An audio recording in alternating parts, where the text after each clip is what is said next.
conversar um pouquinho hoje com vocês sobre intercessão. Quando a gente fala de oração, queridos, nós vamos ver várias facetas da oração, várias maneiras, poderíamos colocar como tipos de oração. Nós podemos listar pelo menos 8 aí, queridos, e talvez tenham mais. O primeiro ali, a gente pode falar sobre reverência, sobre louvor, sobre adoração, sobre ação de graças, a própria petição, as súplicas, a intercessão, a proclamação. Então são várias maneiras, queridos, desse pacote que é gigantesco, que nós chamamos de oração. Às vezes nós falamos, vamos orar, e nós estamos em um momento de súplica, queridos. Às vezes nós vamos orar, queridos, e estamos em um momento de ação de graças. Deus, muito obrigado, aquele mover de gratidão, algo que Deus coloca no teu coração, e você agradece. Tem momentos, queridos, que a gente está num momento de oração e a gente vai para a parte da petição, estamos lá. O grande problema é que a gente resumiu às vezes a oração só na parte da petição, né? Vamos pedir, isso. E não é só isso, queridos, tem muito mais. E uma dessas facetas eu quero conversar com vocês hoje. Nós estamos em um período bem chave na nação brasileira. Sempre quando a gente fala de eleição, queridos, nós estamos falando de um período que vai definir os rumos da nação para os próximos 4 anos. E nós precisamos, como igreja, queridos, entender o nosso papel primeiramente na intercessão. Antes da nossa opinião, nós precisamos entrar no momento de intercessão, de oração, de compreensão diante de Deus dos fatos que a gente não vê. Queridos, existem coisas, tanto no mundo físico, quando nós falamos de nação, de Brasil, o Brasil é um continente, queridos. Quando nós falamos de algo físico, não algo espiritual, algo físico, tem muita coisa que a gente não sabe. Posso ouvir um amém? Queridos, o Hugo estava conversando de uma viagem que ele fez, falando, é outra realidade, você olha, você vê as coisas. Se você sair aqui, queridos, do sul, você vai para o norte, nordeste, o que você vai voltar falando? É outra realidade, sim ou não? Você vai para Bagé ali, queridos, vai para o Rio Grande do Sul, Santa Catarina, é outra realidade. Quando você olha a nação brasileira, queridos, nós começamos a entender que muitas das coisas nós não sabemos fisicamente. E quando você olha do lado espiritual, queridos, existe uma batalha espiritual sendo travada, queridos, espíritos de confusão, de guerra, de luta. Existe sim uma batalha espiritual, queridos, pelo bastão de autoridade da nação brasileira. Posso ouvir um amém? Existe, queridos, em todas as cadeiras de autoridade, queridos, em todas as cadeiras de autoridade existe uma batalha espiritual, queridos. E nós também não compreendemos muito bem essa batalha, sim ou não? Ninguém é expert nisso, queridos.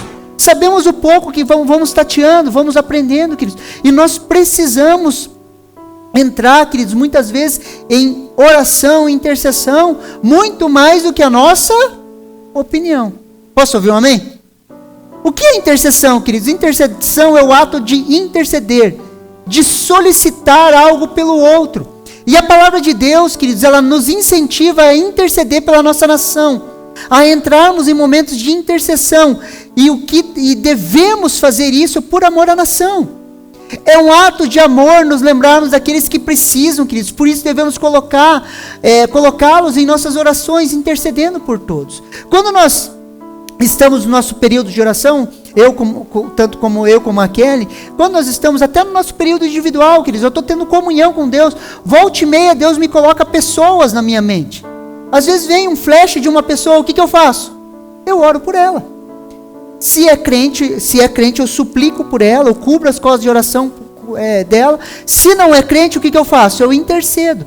Qual que é o papel da intercessão? Eu me ponho entre Deus e a pessoa, para que o juízo de Deus não venha sobre ela e eu possa liberar palavras de bênção sobre a vida dela. Posso ouvir um amém? E nós devemos, queridos, interceder, queridos, entender, aprender e interceder. Olha o que 1 Timóteo, queridos, capítulo 2, do versículo 1 ao 4 nos instrui. Preste atenção. Antes de tudo, olha como que o apóstolo Paulo coloca. Antes de tudo, peço que se faça súplicas, oração e intercessão, e ações de graça em favor de todas as pessoas. Ore em favor dos reis. Ore em favor dos reis. Vamos mudar a palavra rei para o nosso contexto. Ore pelo seu presidente, independentemente do partido que for. Ore pelo seu presidente. E todos os que exercem autoridade. No nosso contexto, senadores, deputados. A Bíblia nos chama para orar por essas pessoas. Colocar essas pessoas diante de Deus. E não orar assim, mata esse miserável. É orar, Deus, envolve, Deus, traz a sua graça, o seu favor. Consegue me entender? E todos os que exercem autoridade, para que vivamos vida mansa. O resultado da vida mansa é o resultado da oração da igreja. Você está entendendo o texto? O resultado da vida mansa, queridos, que nós buscamos é o resultado da oração, intercessão, súplica da igreja. E tranquila, com toda piedade e respeito. Isto é bom e aceitável diante de Deus, nosso Salvador, que deseja que todos sejam salvos e cheguem ao pleno conhecimento É o desejo de Deus que todos sejam. Por que é desejo e não vontade? Porque se fosse vontade, todos seriam. É o desejo, queridos. Deus deseja que todos sejam salvos, que todos tenham acesso a Jesus. Ele deseja isso. A vontade de Deus não pode ser mudada, queridos. É decreto. Por isso que é um desejo. Ele deseja que todos sejam, e os que são salvos são os que respondem de forma positiva à obra da cruz. Sim, eu aceito a Jesus Cristo como meu único e suficiente Salvador. Jesus, queridos, é o nosso modelo. Nós temos buscado e aprendido. Nós temos como missão da igreja ser como Jesus e servir como Jesus. Esse é o nosso desejo, essa é a nossa vontade. Ser e expressar Jesus. Jesus é o nosso modelo e nosso referencial. Tudo que fazemos, queridos, fazemos baseados em uma visão que nós temos de Jesus. Nós somos aquilo que Jesus diz que nós somos e nós buscamos ser parecidos com Ele. Olha o que Hebreus capítulo 7, versículo 24 ao 25 nos fala. Jesus, no entanto, porque continua para sempre, tem o seu sacerdócio imutável. Por isso também pode salvar totalmente os que se aproximam de Deus, vivendo sempre a interceder por eles. Queridos, o autor Hebreus começa a falar da diferença do sacerdócio de Araão, do sacerdócio de Jesus. Os sacerdotes da linhagem de Araão, eles morriam e não podiam dar continuidade.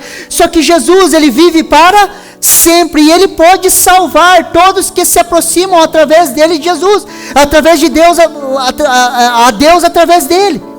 Ele pode salvar totalmente, queridos, cada um de nós, de todas as nossas lutas, dificuldades, guerras, batalhas, lutas, conflitos internos. Jesus nos chama para se aproximar dele, queridos. Nós nos aproximamos dele, ele nos leva a Deus, queridos, através do seu sacerdócio, e ele tem poder para nos salvar. Não importa o buraco que você se enfiou, ele consegue nos resgatar, queridos, e muito mais, ele intercede por nós. Queridos, nós temos um intercessor fiel, queridos, nós temos Jesus intercedendo por mim e por você, nas lutas, nas dificuldades, nas tomadas de decisões, nas decisões mais importantes das nossas vidas. Se nós nos inclinarmos a ouvir a Deus, queridos, nós temos esse intercessor. Posso ouvir um amém? Existe alguém que intercede por nós, queridos, Jesus Cristo, o nosso sumo sacerdote. Ele intercede pela minha e pela sua vida. Por isso que nós não estamos sozinhos. Repete para você mesmo assim: eu não estou sozinho. Queridos, nós não estamos sozinhos. Esse sentimento, queridos, esse espírito que te ronda, esse espírito de solidão que às vezes tenta te pegar tua mente, teu coração, você precisa repreender isso na autoridade do nome de Jesus. Quem sabe quando do nada vem aquele sentimento assim: estou sozinho, rodeado de gente, mas não tem ninguém perto de mim. Você sabe do que eu estou falando, tem pessoas aqui que sentem isso. Você precisa pegar, amarrar isso e declarar: Jesus é comigo. Jesus, ele conhece você perfeitamente, queridos. Jesus está próximo de você. Ele intercede por mim e por você. Posso ouvir um amém? Jesus, ele é nosso intercessor. E assim como Jesus é, nós somos. Se Jesus, queridos, é um intercessor, queridos, e nós poderemos nos chamar de cópias de Jesus, nós somos intercessores. Posso ouvir um amém? A intercessão não é um chamado específico, queridos, mas sim um ministério a ser cumprido por cada um de nós. Todos somos chamados, queridos, a interceder, pastor, mas não tem pessoas que têm essa habilidade, esse dom, algo especial, uma unção sobre a vida deles. Tem, queridos, mas todos nós somos chamados à intercessão. Posso ouvir um amém? É igual a evangelização, queridos. Os evangelistas vão ter uma capacidade a mais nesse quesito. Eles vão ter mais facilidade, mas cada um de nós foi chamado a pregar o Evangelho, a chamar as pessoas ao arrependimento, ganhar vidas para Jesus. Somos chamados a isso, queridos, e cada um de nós somos chamados à intercessão. E eu quero usar um texto como base para a nossa pregação hoje, queridos, que é 2 Coríntios, capítulo 7, versículo 14, um texto muito conhecido. Olha o que a palavra de Deus nos fala. 2 Coríntios, capítulo 7, versículo 14. Presta atenção aqui. E se o meu povo, que se chama pelo meu nome, se humilhar, orar, buscar a minha face, se converter dos seus maus caminhos, então eu ouvirei dos céus, perdoarei os seus pecados e sararei a sua terra. Isso é uma promessa. E se um povo que se chama pelo meu nome. Queridos, Deus sempre teve um povo na terra. Posso ouvir um amém? Queridos, Deus sempre teve um povo na terra, queridos. Um povo que se chama pelo seu nome. Um povo que reconhece o seu nome. Deus sempre teve e sempre vai ter um povo na terra, queridos. Lembra lá Elias quando foge para a caverna? Elias sai reclamando, queridos, com uma síndrome de religiosidade, falando assim: só eu restei. Só eu sou crente no meio desse povo miserável. Só eu que não dobrei os meus joelhos diante de Baal. O que Deus fala para Elias? Baixa a bola aí, Zé. Tem mais 7.000 aí que não dobraram o joelho para Baal. Não é só você não. Não acha que é só você que ora. Não acha que é só você que é crente, que lê a palavra. Não, tem mais gente aí. Posso ouvir um amém? Às vezes a gente entra em umas crises, queridos, a gente acha que é só nós. É só nossa igreja que está certa, é só nós que sabemos, é só nós. É só eu que oro, é só eu que faço, é só eu que jejuo, ninguém mais faz nada. Você já caiu nisso? Fala a verdade, você já caiu.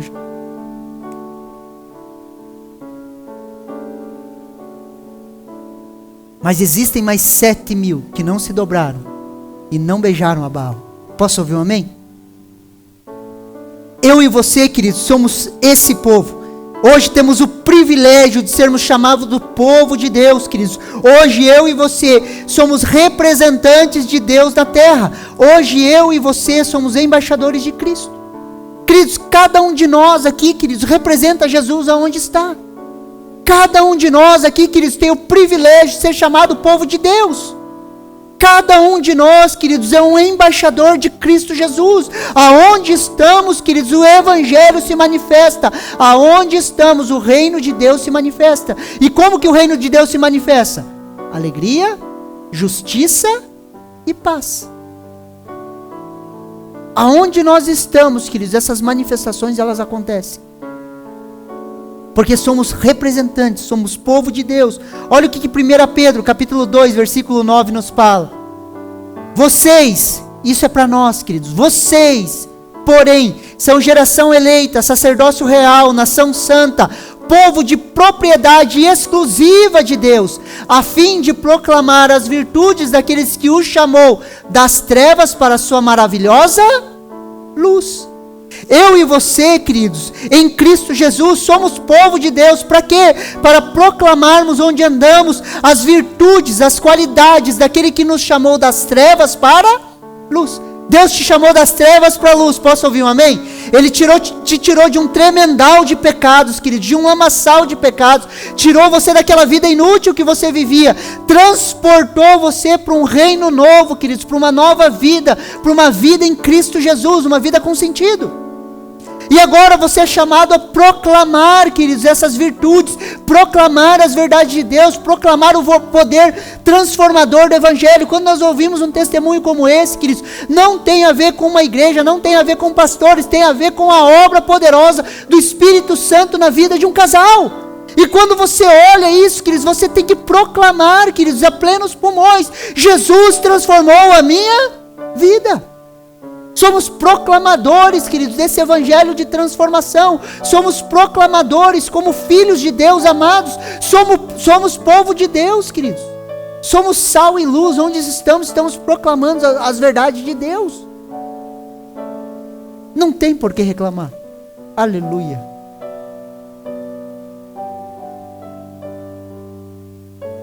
Uma coisa que nós precisamos entender, queridos, e eu quero que você ouça com atenção: o povo de Deus nunca é maioria. Fala um amém aí. Queridos, o povo de Deus nunca foi a maioria e nunca talvez será. O verdadeiro povo de Deus, não os evangélicos. Povo de Deus, filho de Deus, aqueles que têm comunhão com Deus, nunca foram a maioria. E talvez, queridos, nunca nós seremos a maioria. Quando nós olhamos para uma igreja local, queridos, o povo de Deus não é a maioria.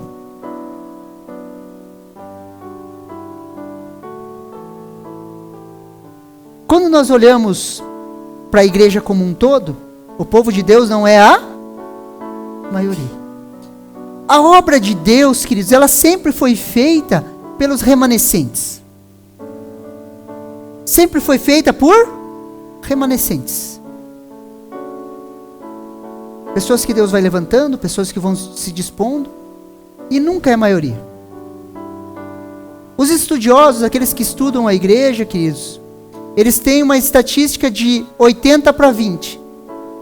20% de uma igreja local trabalha para os outros 80%. Então 20% da igreja que está empenhada na obra do ministério. E os outros 80% estão sendo servidos. Sempre é: vem a mim, vem a mim. Essa é a estatística que eles colocam mais ou menos, queridos. Nem todo frequentador de igreja, queridos, é um nascido de novo. Posso ouvir um amém? Nem todo aquele que frequenta a igreja é um nascido de novo. Mas todo nascido de novo é um frequentador de uma igreja local. Não tem como, queridos. Se você nasceu de novo, teve uma experiência com Jesus, o batismo com o Espírito Santo, está cheio de Deus, não tem como você não amar uma igreja local. Independentemente das falhas, das dificuldades, das lutas. Porque muitas vezes a luta não está na igreja, está dentro de você, e o problema não é os outros, é você. Aleluia. Consegue me entender? Nunca fomos, queridos, e talvez nunca seremos a maioria. Mas essa minoria, esse remanescente, queridos, é chamado a intercessão. E a função da intercessão, queridos, está sobre nós, sobre esse remanescente. Essa é a nossa responsabilidade e também é o nosso privilégio. Queridos, interceder, queridos, por pessoas, queridos, interceder pela nação, interceder pela obra de Jesus, para que a manifestação de Deus aconteça, queridos, ela faz parte da responsabilidade e do privilégio desses remanescentes. Por quê, queridos? Porque é um privilégio, queridos, entrar na presença de Deus, é um privilégio guerrear por pessoas. Queridos, eu estava vendo aqui, queridos, a maioria das pessoas que ministrou o History, queridos, e alguns estavam aqui, até os meus amigos, pessoas que eu ganhei para Jesus. E ganhei como? Intercedendo por elas, colocando elas diante de Deus, orando pela conversão, pela salvação. Se você está aqui hoje ouvindo essa mensagem, é porque alguém orou por você. Alguém estava orando por você. Alguém orou por você. Alguém apresentou o Evangelho para você. É nossa responsabilidade, queridos. Sabe o que é uma responsabilidade? É uma resposta à habilidade. Resposta à habilidade. É uma habilidade. É uma resposta à habilidade. O Espírito Santo te empoderou, sim ou não? A unção de Deus veio sobre a sua vida, sim ou não? Você nasceu de novo em Cristo Jesus, você é filho de Deus, é uma nova criatura. Todos os benefícios da cruz estão sobre a sua vida. Tudo aquilo que Jesus conquistou na cruz, Ele depositou sobre você. Essas são as suas habilidades. Agora volta a sua resposta. Você fez alguma coisa para ganhar a salvação? Você fez alguma coisa para o Espírito Santo descer sobre você? Vir poderosamente sobre a sua vida? Não foi pela graça de Deus? Você não recebeu várias habilidades em Cristo Jesus? O fôlego da vida, queridos. A criatividade que você tem. A inteligência que você tem. A experiência de vida que você tem. Não é um acúmulo de coisas? Não são habilidades que estão depositadas na sua vida? A grande questão é, qual que vai ser a sua resposta? Existe uma chama dentro de mim e de você, queridos, para interceder pela nação, pelo ímpio, mas infelizmente, queridos, ainda nós terceirizamos a responsabilidade. Queridos, preste muita atenção, quero que você entenda uma coisa. Nós acabamos, queridos, terceirizando as nossas responsabilidades. E nós achamos que a resposta vem das áreas de influência da sociedade. Eu tenho falado muito sobre as áreas de influência da sociedade. Só que as áreas de influência da sociedade não trarão resposta para o mundo. Porque a resposta está na igreja. Posso ouvir um amém? Daí a gente acha que se a gente tivesse uma educação melhor, se a gente tivesse uma saúde melhor, se a gente tivesse acesso a isso, acesso àquilo, nós seríamos melhores. A gente não pensa assim? Só que isso são paliativos, queridos, porque o que transforma uma pessoa é o quê? A ação do Espírito Santo. Reconhecer a Jesus como seu único e suficiente Salvador. O verdadeiro evangelho tocando a pessoa, sim ou não? É o evangelho, queridos, que é a resposta. A pessoa pode ter uma boa educação, acesso a tudo, queridos. Tudo do que o capitalismo pode dar acesso, a pessoa pode ter, queridos. Só que dentro dela vai ter um buraco ainda, que só Jesus transforma, que só Jesus preenche. Posso ouvir um amém? E a gente acaba terceirizando essas coisas, queridos. Podemos e queremos mudança nessas áreas, mas a nossa esperança está em Deus e as suas promessas. A nossa esperança está em Deus e as suas promessas.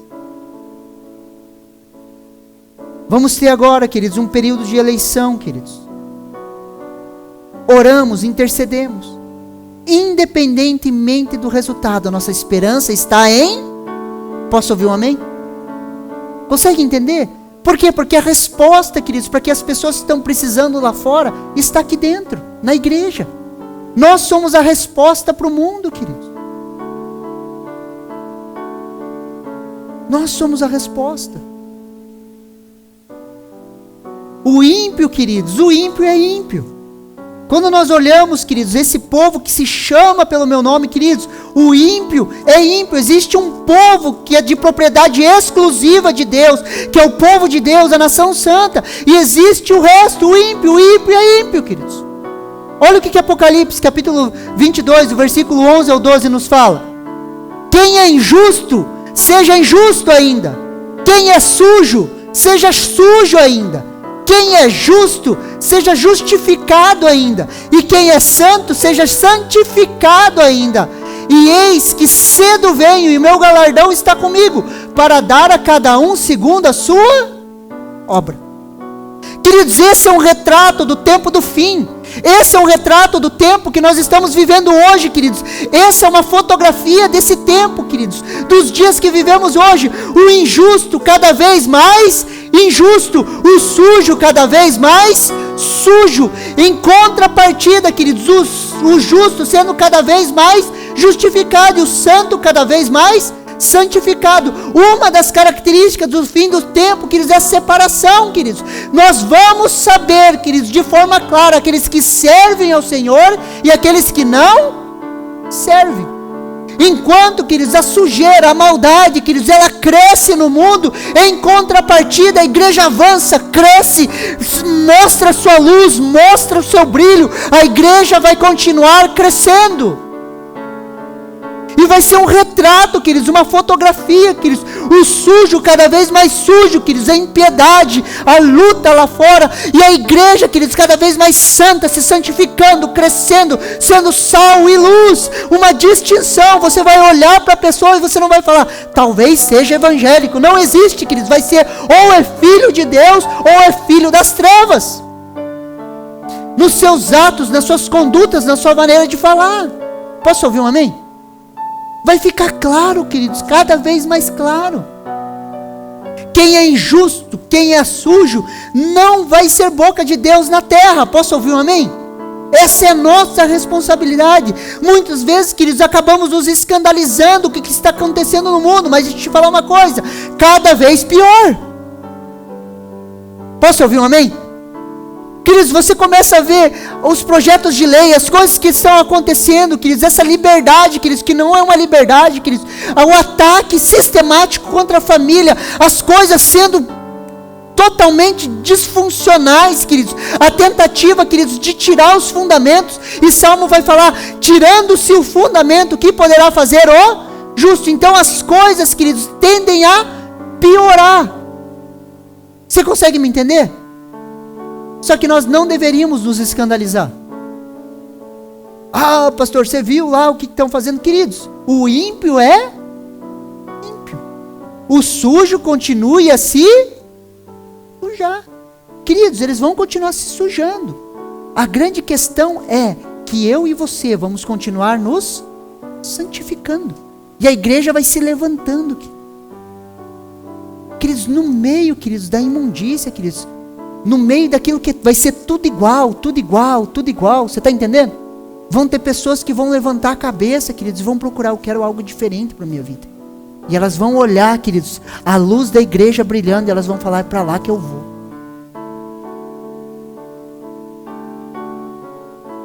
Não vai ter mais meio termo. Não vai ter como ficar em cima do muro, querido. Você já está vendo uma polarização, não tem como ficar em cima do muro. Você consegue me entender? Texto de 2 Coríntios capítulo 7, versículo 14 continua. E se o meu povo que se chama pelo meu nome, o próximo passo é se humilhar. Se humilhar. A marca do povo de Deus, queridos, é a verdadeira humilhação. Preste atenção aqui. Humilhação não tem a ver com condições financeiras. Posso ouvir um amém? Queridos, independentemente da condição financeira. Você vai ver pessoas que não têm condições financeiras, queridos, sendo extremamente orgulhosos. E você vai ver pessoas com muitas condições financeiras sendo extremamente humildes. E vice-versa. Não tem a ver com condições financeiras, queridos. Humildade, queridos, não tem a ver com isso. Humildade não tem a ver com se menosprezar. Humildade não tem a ver com se lamentar. Ah, mas eu não presto. Ah, eu sou isso. Queridos, isso não tem a ver com humildade. Oração não é lamentação. Ah, Deus, olha como sou um pobre pecador. Queridos, para com isso. Não tem a ver com isso. Intercessão não tem a ver com se lamentar diante de Deus, como se Deus não soubesse. Ah, Deus, olha como a igreja está fria, que desgraça, Deus. Você acha que Deus não sabe das coisas? Não tem a ver com se lamentar, queridos. Não tem a ver com ficar se menosprezando, queridos. O que é se humilhar então, pastor? Nos humilhamos diante de Deus quando reconhecemos que Ele é Deus. Preste atenção aqui. Sabe como que você se humilha de verdade? Quando você reconhece que Deus é Deus.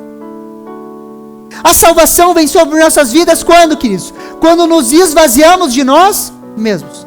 Quando de repente a luz de Cristo brilha sobre nós, queridos, nós olhamos para nós e nós percebemos que nós não temos nada de bom para oferecer, que as nossas obras de justiça não alcançam a Deus. Nos esvaziamos de nós mesmos, nos humilhamos diante de Deus e reconhecemos, eu preciso de um Salvador. Não é por mim, é por Ele. nos humilhamos, queridos, pela fé, quando reconhecemos a necessidade que nós temos de um Salvador. Olha o que João capítulo 15, do versículo 4 ao 5 nos fala, queridos. Está em mim e eu em vós. Como a vara de si mesmo não pode dar fruto, se vocês não estiverem na videira, assim também vós, se não estiverem em mim. Eu sou a videira, vós as varas. Quem está em mim e eu nele, este dá muito fruto. Porque sem mim nada podeis fazer. Sem mim nada podeis fazer. Sem Jesus, queridos, não damos fruto, queridos. Sem Jesus não podemos fazer nada. Sem Jesus nós somos inúteis.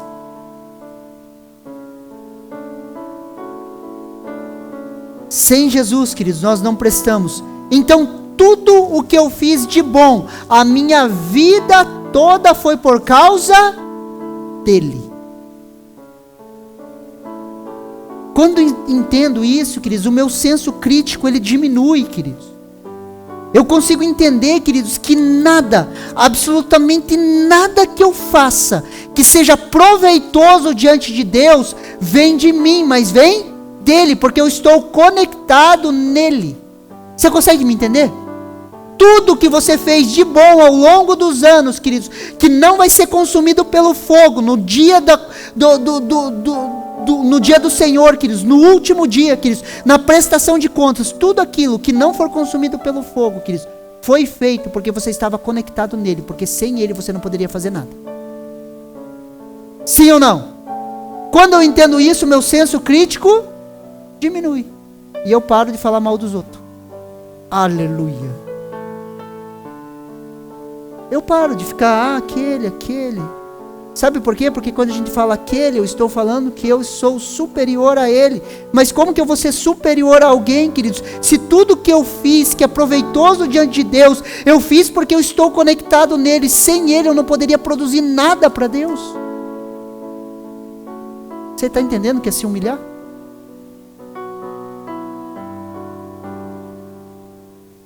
Isso é se humilhar, queridos. Quando isso acontece, a humildade entra no meu coração, paro de me achar melhor que os outros, paro de dizer o que as pessoas têm que fazer, e eu me rendo a Deus, entendendo, queridos, que tudo, absolutamente tudo, até uma oração respondida, queridos, tudo que nós fazemos, que por uma causa agradou a Deus, ou tocou no coração de Deus, foi porque nós estávamos conectados a Jesus. Então não tem a ver com nós, tem a ver com... E quando eu entro diante de Deus, eu entro por causa dele.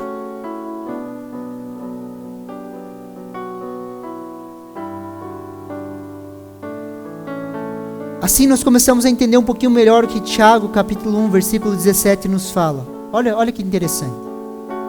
Toda boa dádiva, todo dom perfeito vem do alto, descendendo do Pai das luzes, em quem não há mudança nem sombra de variação. Toda boa dádiva, todo dom perfeito vem de quem? Do alto. Queridos, tudo, absolutamente tudo que seja bom e produtivo na tua vida veio dele. Desde as suas habilidades profissionais, queridos, desde a sua experiência, tudo. Se te espremer, queridos, tudo que sair de bom de você foi dado por ele. Esse entendimento nos humilha. Romanos capítulo 11, versículo 36. Porque dele, e por ele, e para ele são todas as coisas. Glória, pois, a ele eternamente. Tudo, absolutamente tudo, queridos, foi feito por ele, para ele e através dele. Tudo. Quando eu entendo isso, queridos, eu começo a entender o processo de humilhação. Eu me humilho diante de Deus. E esse é o nosso... Se um povo que se chama pelo meu nome, se entender que eu sou Deus, tudo que eles têm vem de mim. Eu sou o provedor de todas as coisas. Se há algo de bom nas nossas vidas, queridos, não tem a ver com a nossa inteligência, a nossa capacidade humana, não tem a ver com o nosso bom raciocínio, tem a ver com ele. Tudo que você construiu na sua vida, queridos, tudo, veio dele.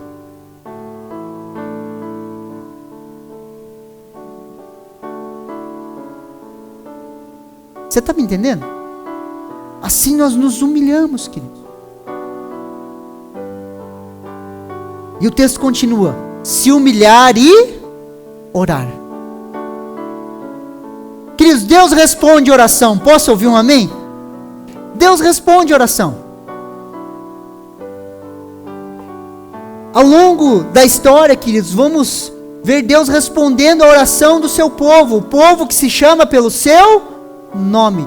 Precisamos, queridos, despertar para a oração, queridos. Todos os avivamentos da história foram banhados em oração. Queridos, Deus responde oração, queridos. Deus, Ele está com os ouvidos atentos à sua oração. Quando você fecha a porta do seu quarto, queridos, você ora através de Jesus, queridos, Deus está ouvindo. Queridos, creia que Deus ouve a oração. Spurgeon, ele fala assim, quando Deus deseja fazer grande obra, Ele primeiro coloca primeiro o seu povo para orar. Charles Spurgeon, o príncipe dos pregadores, olha o que ele fala em outra citação: em geral, jamais veremos muita melhoria em nossas igrejas, enquanto a reunião de oração não ocupar o lugar mais elevado na estima dos crentes. Nós precisamos compreender, queridos, o poder da oração. Por isso, queridos, que o se humilhar vem primeiro. Se um povo que se chama pelo meu nome se humilhar, e não tem como orar sem se humilhar. Primeiro a gente se humilha, reconhecemos que nós necessitamos de Deus para tudo que nós fazemos. Quando eu me humilho diante de Deus, queridos, eu começo a orar. Agora eu não oro para me humilhar, primeiro eu me humilho, porque a ação da oração é uma humilhação. Quando você fecha a porta do seu quarto, queridos, para ter comunhão com Deus, o que você está falando para Deus e para você mesmo? Eu sou incapaz de viver a minha vida sem estar conectado com Deus. Eu sou incapaz de viver uma vida plena sem estar conectado com Deus. Eu sou incapaz de lidar com as minhas emoções. Eu sou incapaz de lidar com a minha vida. A vida é uma bagunça, eu não consigo organizar, e eu preciso de Deus. É por isso que nós falamos de devocional, porque a devocional é um ato de humilhação, de eu estar diante de Deus e falar: Deus, eu preciso de você. Eu necessito de um Salvador. Eu não sei lidar com a minha vida. Queridos, eu não sei se você já entrou nesse período, mas de você olhar para a sua vida e você falar assim: eu não sei lidar com esse troço aqui, não. Eu preciso de Jesus. Eu não consigo lidar com as minhas emoções, eu não consigo lidar com as minhas finanças, eu não consigo lidar com as minhas compulsões, com os meus desejos. Queridos, quando nós entramos nisso, queridos, nós nos humilhamos e falamos: eu preciso de Jesus. Enquanto isso, nós vamos estar construindo os nossos castelinhos de areia, cheios de boas obras, vindas de nós mesmos. Pastor, mas eu não sei orar, pastor. Bem-vindo ao time, ninguém sabe. Fala aleluia. Romanos capítulo 8, versículo 26 e 27. Da mesma maneira também o Espírito nos ajuda nas nossas fraquezas, porque não sabemos orar como convém, mas o próprio Espírito intercede por nós com gemidos inexprimíveis. E aquele que sonda os corações sabe qual que é a mente do Espírito, porque intercede pelos santos de acordo com a vontade de... Queridos, a vontade de Deus é tão superior ao nosso pensamento, queridos. A ação de Deus, o agir de Deus é tão maior do que nós, queridos. Nunca nós vamos entender, nunca nós vamos compreender, e nunca eu e você vamos saber orar como convém, porque o negócio é muito maior do que nós, queridos. Por isso que nós precisamos nos humilhar primeiro. Não adianta, queridos, querer falar assim: agora eu vou orar assim. Não tem, queridos. Pastor Arno conta uma experiência que ele teve. Ele fazia seminário na Alemanha, e ele, no seminário, toda manhã tinha reunião de oração, e ele sempre queria orar, e ele não conseguia orar em voz alta. E ele chegou para o orientador dele e falou assim: por que eu não consigo orar em voz alta? Sabe o que o orientador dele falou? Falou: porque você é orgulhoso. Você não ora porque você fica pensando, eu tenho que orar assim, daí você fica preocupado em orar bonito, você fica preocupado em fazer tudo certinho e o orgulho te impede de orar. É por isso que você não ora. Porque você não quer se expor. Isso é orgulho. No meio, queridos. Pá! Porque a gente fala às vezes em orar, você fica pensando, não, agora eu vou orar assim, assim. Daí aqui vai ficar bonito assim, né? Vou decorar até esse versículo para na hora da oração eu falar bonito ele. Queridos, não é assim. O Espírito Santo que intercede por nós, ele fala conosco e fala principalmente através de nós. Tem horas, queridos, na oração, que você está orando, queridos, vem coisas na sua, que você fala, nossa, que legal isso, vou anotar. E você nem sabe, queridos, porque a mente que sonda, a mente do Espírito, toca a sua mente e você fala coisas, você fala, meu Deus, olha o que eu falei, isso é legal, dá até para pregar sobre isso. Quantas pregações, queridos, saíram de momentos de oração, que eu estou orando, eu nem sei o que eu estou, de repente eu falo, meu Deus, isso é muito legal. Consegue me entender? Queridos, nós não temos uma cartilha, queridos, mas temos uma promessa, ser guiados pelo Espírito Santo de Deus. Posso ouvir um amém? E o texto continua lá, 2 Crônicas, capítulo 7, versículo 14. E se o meu povo, que se chama pelo meu nome, se humilhar e orar e buscar a minha face. E buscar a minha face. Olha o que Lucas, capítulo 11, versículo do 9 ao 10 nos fala. Por isso digo a vocês, peço-lhe será dado. Busque e acharão. Batam e a porta será aberta, a porta será aberta para vocês. Pois todo o que pede, recebe. O que busca, encontra. E o que bate, a porta será aberta. Queridos, o que pede, recebe. Isso é uma promessa. O que busca, encontra. Essa é outra promessa.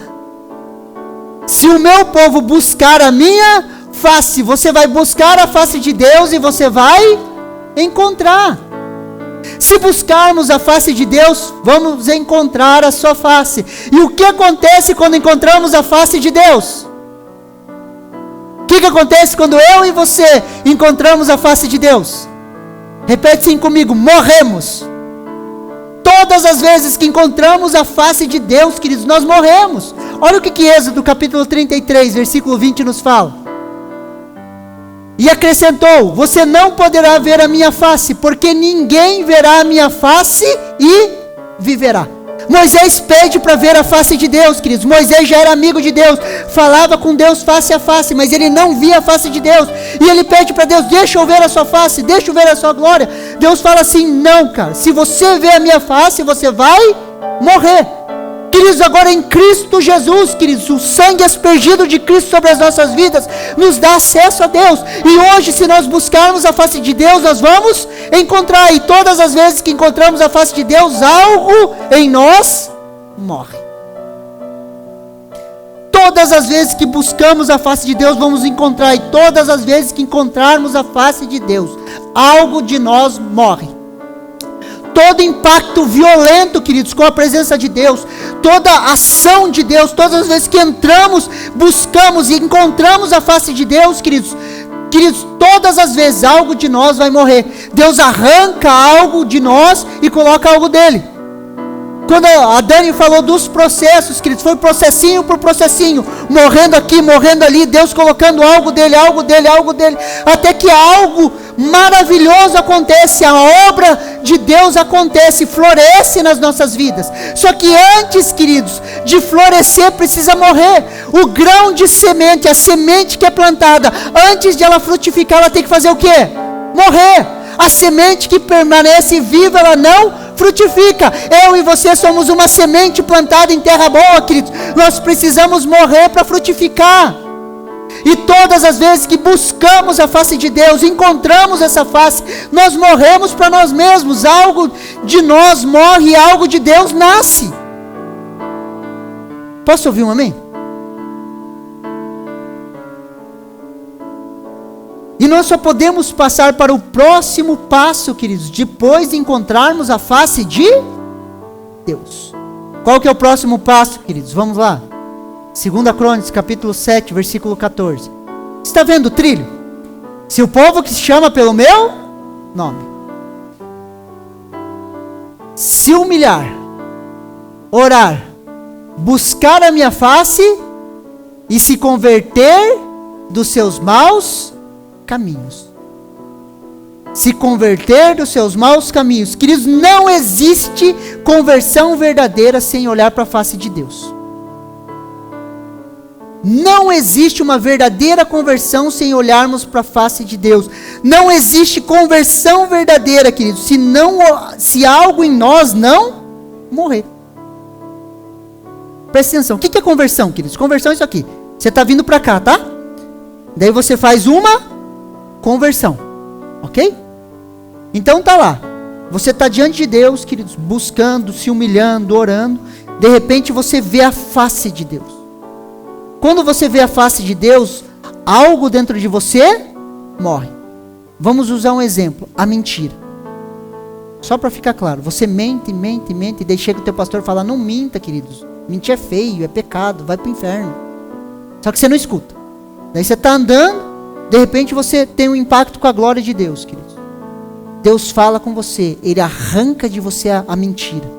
E Ele planta dentro de você a verdade, na comunhão com Ele. O que acontece? Uma verdadeira conversão. Aquele que mentia, não minta mais. Agora fale a verdade, cada um para o seu irmão. Só que isso aconteceu aonde? Depois que você encontrou a face de Deus. Só existe uma verdadeira conversão, queridos, quando o impacto com a face de Deus. O resto é religião. Aqui nós podemos ver frutos e raízes, queridos. Os frutos, queridos, são os nossos caminhos, nossos pensamentos, comportamentos e ações. Imagine uma árvore com frutos. E os frutos são comportamentos, ações, maus caminhos, pensamentos, ok? E a raiz, queridos, é a falta da comunhão com Deus. Muitas vezes, queridos, nós queremos mudanças nos frutos, sim ou não? Mudar comportamento aqui, mudar ali, mudar aqui. A gente quer essas mudanças. Mas nós precisamos, queridos, aprender a atacar a raiz. Preste atenção. Se humilhar, orar, buscar a face de Deus, é o que? É atacar a raiz, que é a falta de comunhão com Deus. Se a gente pega um jovem, queridos, e fala para ele, ensina ele, queridos, a se humilhar, a orar, a buscar a face de Deus, queridos, automaticamente ele vai se converter dos seus maus. Agora adianta você ficar falando, muda, miséria, para com isso, adianta, queridos, é bater nos frutos, e nós temos que atacar a raiz.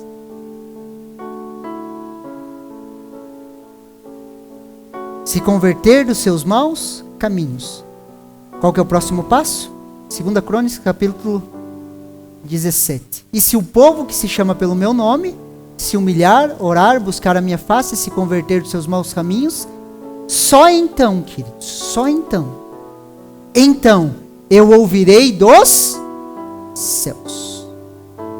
Então eu ouvirei. Queridos, os ouvidos de Deus estão abertos às nossas orações. Posso ouvir um amém? Deus é um Deus que ouve orações. Olha o que Salmo 135, queridos, versículo do 15 ao 17 nos fala.